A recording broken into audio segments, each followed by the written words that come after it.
Hello and welcome to another edition of Currently in Quincy. I'm Joe Catalano. On today's program, Jessica Cohen from Dove. Domestic violence ended here in Quincy. We'll have information about their upcoming Let's Dance fundraiser coming up next month. First, though, as always, we take a look at the weather and the news for you. Currently in Quincy, sunshine out there. It is already 83 degrees, so another overachieving day today, but the difference is the sea breeze will kick in this afternoon and cool us down into the 60s by later today, and then temperatures will drop off this evening into the low 50s. It sets us up for kind of a gray, damp weekend, getting more back to April type weather. Starting tomorrow with a lot of clouds around. We'll have some evening showers. Tomorrow's highs only into the mid 50s. Looks like a wetter day on Sunday with rain and maybe some heavier showers. Highs Sunday only in the low 50s. Marathon Monday, Patriots Day. It'll be damp, especially in the afternoon, and cool with highs only in the mid 50s. So right now, enjoy the summer-like temperatures. It's 83 degrees here in Quincy. Checking news for you today, the redevelopment of Quincy Center will be very active this year. Quincy Mayor Thomas Koch explains that construction of 2 new mixed-use buildings and a new parking garage are moving forward. We have purchased the Taekwondo building and the Donuts and Donuts building, which will those buildings will come down with Slater's and Atari's as one project this summer. Yep. And then our land will be used by both parties to help with their laydown area because we're tight on the Hancock Street. You can't shut Hancock Street down. Right. And, McConville's a true road now. You can't shut McConville down. Mm-hmm. There may be some interruptions. So they use the city parcels for laydown, and then as they finish up using that property, we'll build out another beautiful pocket park in that part of our downtown. So we have a pretty good plan in place. And of course, we're also looking at the other side of McConville near the bridge with continue to advance the Fox Rock plans. And of course, we're looking at building another garage on that side as well. So a lot happening in that part of Quincy Center. Koch also says the city recently tore down the former burned-out Tasso's Pizza building on Hancock Street, which the city purchased last year for $1 million. Koch hopes the former Good Health store location right nearby there on Hancock Street can also be redeveloped soon. The MBTA needs to hire about 2,800 workers over the next 12 months in order to improve service for its passengers. The T recently announced a series of in-person and virtual job fairs that will be held this spring in an effort to recruit new employees. MBTA Chief Human Resource Officer Thomas Wayne says there are opportunities throughout the entire system. Openings, but I view those as opportunities. Clearly the timing of the opportunities, coupled with, COVID, we have a number of retirements that have been not as timely as we would like, but at the same time, we want to maintain our service levels and improve those service levels, and we need staffing to accomplish that. So we're looking across several sectors of our business, particularly in operations. You've heard a lot about our need and desire to fill our bus operator positions, which we're effective tomorrow. The T is increasing its sign-on bonus for a number of positions, including bus drivers, from $4,500 to $7,500. Governor Healy recently allocated $20 million to the T to help with employee recruitment. The T will be holding an in-person job fair at the Wollaston station on April 22nd from 10 a.m. to 1 p.m. A plan to create a new educational center about the life and times of the Addams family here in Quincy has taken a major step forward. Over $1 million was raised during a kickoff event earlier this week up at Granite Links in Quincy. Mayor Thomas Koch envisions that new center to be located on city-acquired land right next to the Addams Academy on Adams Street in Quincy Center. A nonprofit foundation chaired by Quincy native retired Marine Corps General Joseph Dunford has been formed to oversee development of that new center. During the initial announcement last year, Marcy Goodwin from M. Goodwin Museum Planning Consultants said the Adams story will have wide appeal. In this case, the enthusiasm and the knowledge of the importance of this place is really a motivating factor for so many people. I mean, how could you miss two presidents from this same town? And it was a town then. And also the leadership of the rest of the family and the amazing role that these people played in America, not just Quincy, not just Massachusetts. The 10-member board of that new foundation includes community leaders, scholars, former and current elected officials, and a direct Adams descendant, Benjamin Adams. The mayor hopes to break ground on the new center for the 400th anniversary of Quincy's settlement coming up in 2025. Looks like a race is shaping up for the Ward 2 City Council seat here in Quincy. Quincy attorney Richard Ashe has formed a campaign committee to seek the seat in this year's city election.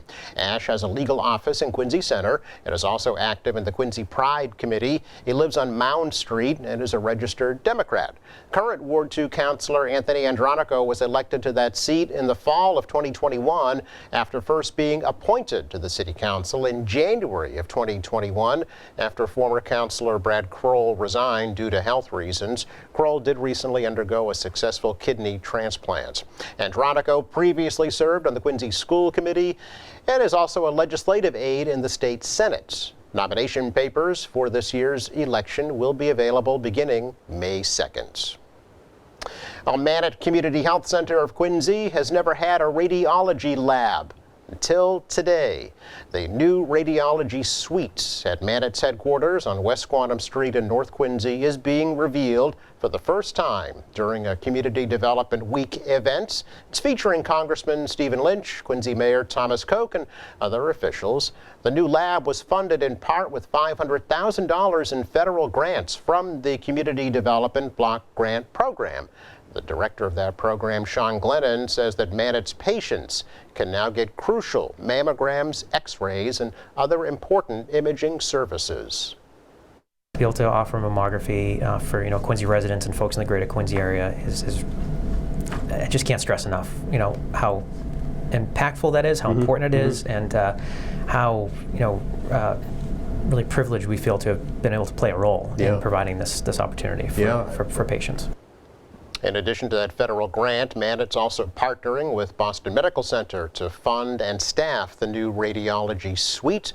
The facility is expected to be up and running soon. It's our check of news for you today. Coming up, Jessica Cohen from Dove Domestic Violence Ended here in Quincy joins us next.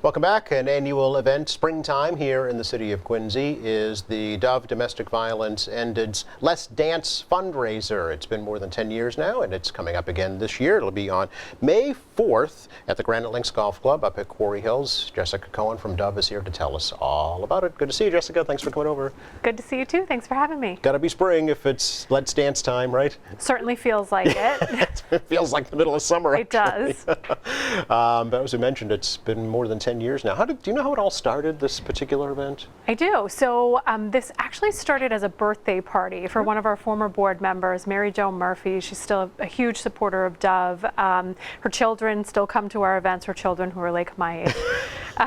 Always kids to her, though, I'm sure. Right. Yeah. Started as Mary Jo's birthday party, and it just took off, and it's grown into a life of its own, and we're really grateful for that. Used to be Divas Dance, right? It was strictly women and named after the diva herself, Mary Jo. But it has since morphed into Let's Dance, so everybody's welcome, right? Everybody's welcome. It's an inclusive event, and it's a great time. Yeah, and it's a key fundraiser, right? It's one of two key fundraisers for Dove every year. There's this and this Harvesting Hope in the fall. Yeah. So are the funds used for any particular areas at Dove? Yeah, so we majority of our programs and services are funded through some grants and government contracts, but as we know, that those never really cover everything, and Yeah. we've got to keep the lights on. So all of our events really fund all of Dove's programs and services. We've got a number of big campaigns that we're working on this year, including an expansion of our legal program, and really looking towards some more exciting things about our residential facility that it can't quite give away yet. Okay, we'll have to have you come back then. I will. When you can. That's exciting, though. And we should remind folks that you do have an emergency shelter. You know, that's one of the services you provide. We do. We have a 6-bedroom, 18-bed facility Yeah. for folks that are fleeing domestic violence to come and have a safe space to land and work towards self-sufficiency and independence. It's unfortunately an ongoing problem, domestic violence. We hear about, especially these high-profile cases, all the time. Does Dove respond to these cases that we hear in the news about these just horrific events that happen? We do. So we are the only domestic violence organization in Norfolk County.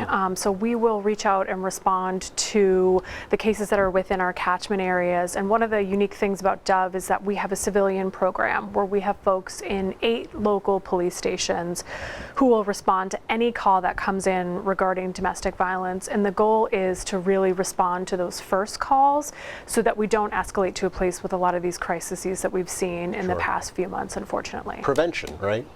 Yep. Rather than reaction, be proactive and try and prevent them. But I mean, the case that I'm thinking of is the one in Cohasset, with 2 young children involved. So I'm certain that, you're going to be involved in helping that family. Because the after effects, not to mention the initial, horrific act, but then the after effects impacting those children go on for years. It's devastating, and Dove does have a children's program with a children's clinician in-house who does one-on-one counseling, age-appropriate play therapy with children who have witnessed domestic violence, all the way up to teenagers who may have witnessed and also experienced on their own. So it's something that we do because we know that those littles have obviously been impacted by this as well, and so we want to provide that care and healing so that as they grow up, they can have healthy, fulfilling lives. Yes, it's good to hear that it goes through their teen years, because issues will arise that aren't there right now, through the developmental stages that they'll have to deal with for sure. So that's good to hear. Yeah. And events like Let's Dance pay for all that, or help pay for all that, right? That's right. Yeah. That's right. So what's happening this year? It's, again, as I mentioned, it's Thursday, May 4th, Granite Links, Let's Dance, Rise Above, Dance for Dove. Great slogan. Yeah. Thank you. So there'll be lots of dancing. Yes, obviously. There's always dancing. That's everybody's favorite part of the program.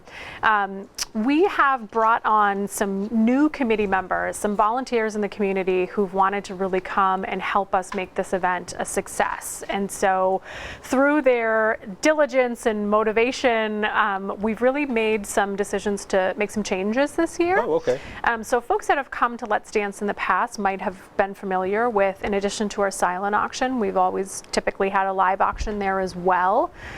We're transitioning to have that live auction be held solely at Harvesting Hope in the fall. Okay. And the plan for Let's Dance is to still have a really robust, amazing silent auction. Okay. And along with that, have some kind of smaller revenue generators. My coworker kind of teases me. They're called games, Jessica.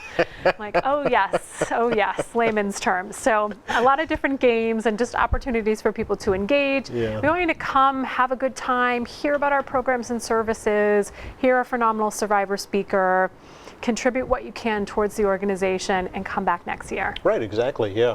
Talk about some of the auction items, if you could, some of the items that you have for silent auction. We have something for everyone. Okay. Through the generosity of things like the Celtics Foundation, the Patriots and Red Sox Foundation, we've got, again, another team ball signed by the entire Celtics team. Neat. We love when they're in the playoffs when that happens. Monday, first game. Yep, Yeah. absolutely. We've got some Patriots signed things, a Red Sox signed ball that's coming as well. We've got a number of different experiences. So Formaggio Kitchen donated this cheese tour where you can go see where they make cheese and have a cheese tasting. Sign me up for that. That sounds like fun. Yeah. Okay. Yeah. We've got a lot of health and beauty services. Nice. So we've got, packages from things like SoulCycle. SkinMD gives us this amazing package of these Diamond Glow facials. And of course, all of our local businesses in Quincy and the surrounding towns always step up and are just so wonderful to us. So That's great. thank you to Urban Beauty Lounge in Quincy and all of our Driftwood places around that are just providing us with opportunities and items that we're really excited to showcase. Yeah, rumor has it there's a wine cooler that's up for auction. Yeah, so our raffle this year is a 38-bottle, 2-zone wine cooler, Wow. and that's donated to us by our friends over at George Washington Toma. We're going to pair that with a complimentary wine tasting that will be in Boston at the Urban Grape. And any wine that folks taste there that they want to purchase would be 20% off and delivered to their home. Nice. So Okay. get that cooler and fill it up. Yeah, perfect for spring and summer parties, right? So that's a raffle item, not an auction item. Yes, Okay, so yeah. so there's raffles as well. There's raffles as well. Our raffle is live now, so on Oh, our okay. website you can purchase tickets for that. You don't have to be at the event Okay. to purchase raffle tickets. So for $10, Mm-hmm. you could get this wine cooler, and that would just be, you know, like hitting the lottery. Right. You also don't have to be at the event to participate in the silent auction either. Oh. All of that stuff is live and online. Silent auction will go live about a week before the event. Okay. How much does the event usually raise, Jessica? So our goal is $150,000. Okay. We hit that goal last year, so Okay. we're looking to do that again. Okay. As I'm sure all folks can imagine, we've still been rebuilding from COVID. Right. Last year when I came, I was a little nervous about I where we remember. were with our ticket sales. Yes, yes. We are not in that place, thankfully, this year. We're selling tables like every day. I get more emails that tickets and tables are going. Good. So we're in a really good place this year. So get them fast because you might sell out. We could sell out. Yeah, which would be a nice problem to have. right? Yes. Yeah. That's Yes. Great. Again, buy the tickets right online as well. Yep, right on our website. There's a link right to Let's Dance, and that will show you our fabulous sponsors. You can purchase tickets, and you can view our raffle and our silent auction. Okay, very good. Now let's talk about the people behind the scenes that don't normally get the spotlight. Your volunteers. Yeah. Yeah, you must have an amazing staff because it's a lot of work to put something like this together. Yes, the staff are incredible. We at Dove are sort of always in a position where we're down some staff, we've got some open positions, so we reach out to our robust pool of volunteers. And really the staff and the volunteers come together and just do a phenomenal job. And it's fun for us too. We want to talk to our supporters about the work that it is that we do. Who Yep. better than us than to tell them? So it's a nice opportunity for us to thank people for their support and let them know a little bit about where their money goes. Absolutely. Yeah. Do you need more volunteers? Are there positions available? We Yeah. do need more volunteers. Really? Okay. Yep. And folks can reach out directly through the Let's Dance portion. There's a way to send messages there. My email should be up on the flyer that you've got up there. So connect with me if you'd like to come and volunteer. We've got plenty of opportunities for people to help out. Okay, and that's for this event. But what about year-round at Dove? Are there volunteer opportunities also there? Yeah. So we've just started piloting. We started in December piloting this idea of what we're calling a pop-up shop for Oh. our survivors. So thanks to the community and folks around, we get all of these generous donations throughout the year. People are always doing donation drives for us. And sometimes it's basic needs, sometimes it's self-care, and sometimes we just ask for fun things for our survivors. So we've started to offer, and ideally we'd like to do this quarterly, having a pop-up shop where we invite our clients to come in and we set up our office to look like a little store, and it's a take as much as you need and an opportunity for people to come and grab some basic needs, grab some self-care items. We're going to have fun stuff for the summer coming up for kids. So it's a good time to have some volunteer opportunities. We really want to have the community back, present with us, and interfacing and interacting with our survivors. Yeah, that's great to hear, especially now with, the cost of living, just out of control. It has especially a financial effect on folks going through domestic violence, I'm sure, because a lot of times the women are cut off from the source of income, right? Yes, And absolutely. if they have young children, that adds an extra burden as well. Absolutely. Yeah. Yeah. You mentioned the survivor story. happening at Let's Dance. Is that kind of the highlight, I would think, of the evening? Yeah. So we do our Survivor Spotlight and our Survivor Story. We film that prior. We used to have the survivors speak live, and as you can imagine, or maybe you can't imagine, that's really difficult and really overwhelming. So we have our folks now do a video. Okay. I got a first draft of the video yesterday. It's wonderful. It's great. So this young woman, Rachel, has worked with us through our community program, and I won't give too much away about her story, Right, but she is someone who has really rebuilt her life and grown and blossomed, and she's an inspiration to me and an inspiration, I hope, to all of us. Yeah, you're right. I can't fortunately, picture that, but I'm sure it's a very brave thing to do, to be able to, come through a process like that and then be able to tell the story publicly. Yes. Probably part of the rebuilding process of their lives, I would think, right? Is to be able to talk about it. Yeah, so many of our survivors really want the opportunity to share their story. And for them, and we know too, we know that there are people sitting at that event who are impacted by domestic violence themselves. And for our survivor speakers, they never saw themselves in an abusive relationship, and they know that other folks don't either. And so everyone's goal is always to come and share their story, and hopefully that can spark some change or some hope for someone who might need it. It's just enough, be able to put yourself in that person's shoes and say, oh, wait a minute, My story sounds It sounds similar. awful familiar, yeah.